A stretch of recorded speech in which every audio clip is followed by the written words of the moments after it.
एक गांव में चिंटू नाम का एक व्यक्ति रहता था जिसे पूरा गांव आलसी और कामचोर के नाम से जानता था। चिंटू का आलस्य इतना मशहूर था कि लोग उसे मजाक में सदाबहार सुस्त कहते थे। वह दिन भर छांव में बैठा रहता, खाट पर लेटकर चाय की चुस्कियां लेता और बस बातें बनाता। चिंटू का परिवार खेती बाड़ी पर निर्भर था। उसके माता पिता खेतों में मेहनत करते, पर चिंटू कभी हाथ नहीं लगाता।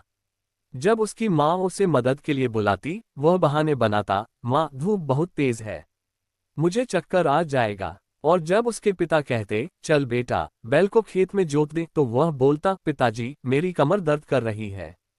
चिंटू के इस स्वभाव से परेशान होकर गांव वालों ने उसे समझाने की बहुत कोशिश की, लेकिन वह किसी की बात को गंभीरता से नहीं लेता था। वह सोचता था कि उसकी जिंदगी आराम से कट जाएगी और मेहनत करना तो बेवकूफों का काम है। एक सुबह गांव में अचानक खबर फैली कि राजा के दरबार से एक घोषणा हुई है। राजा ने ऐलान किया था कि जो भी व्यक्ति मेहनत और ईमानदारी से अपना काम करेगा, उसे इनाम दिया जाएगा। ये सुनकर पूरे गांव में हलचल मच गई। सभी लोग अपने अपने काम में जुट गए। गांव का मुखिया चिंटू के पास आया और बोला, देखो बेटा, यह मौका बार बार नहीं आता। अगर अब भी आलस करोगे तो जीवन भर पछताओगे। चिंटू ने पहले तो इस बात को हंसी में उड़ा दिया, लेकिन जब उसने देखा कि सभी लोग इनाम पाने की तैयारी कर रहे हैं, तो उसे भी लालच आ गया। चिंटू ने सोचा, मुझे मेहनत तो करनी नहीं है, पर कुछ ऐसा करना होगा कि लोग समझें मैं भी काम कर रहा हूँ। उसने खेत में एक जगह बैठकर हाथ में हल उठा लिया और दिखाने के लिए मिट्टी खोदने लगा। लेकिन जैसे ही कुछ देर गुजरी, वह फिर खाट पर जाकर सो गया। कुछ दिनों बाद राजा के मंत्री गांव में निरीक्षण के लिए आए। मंत्री ने हर किसी का काम देखा और उनकी मेहनत की तारीफ की। जब वह चिंटू के पास पहुंचे तो उन्होंने उसे सोते हुए पाया। मंत्री ने पूछा, तुम्हारा काम कहाँ है?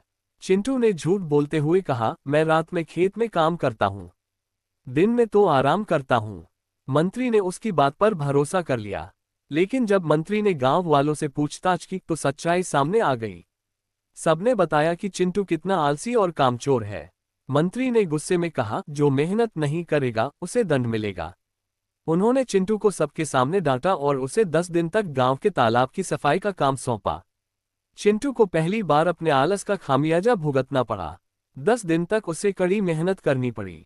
इस दौरान वह समझ गया कि आलस्य से कुछ नहीं मिलता, मेहनत करने वालों की ही इज्जत होती है। उस दिन के बाद चिंटू ने अपनी जिंदगी बदल दी। वह सुबह जल्दी उठता, खेतों में काम करता और गांव वालों की मदद करता।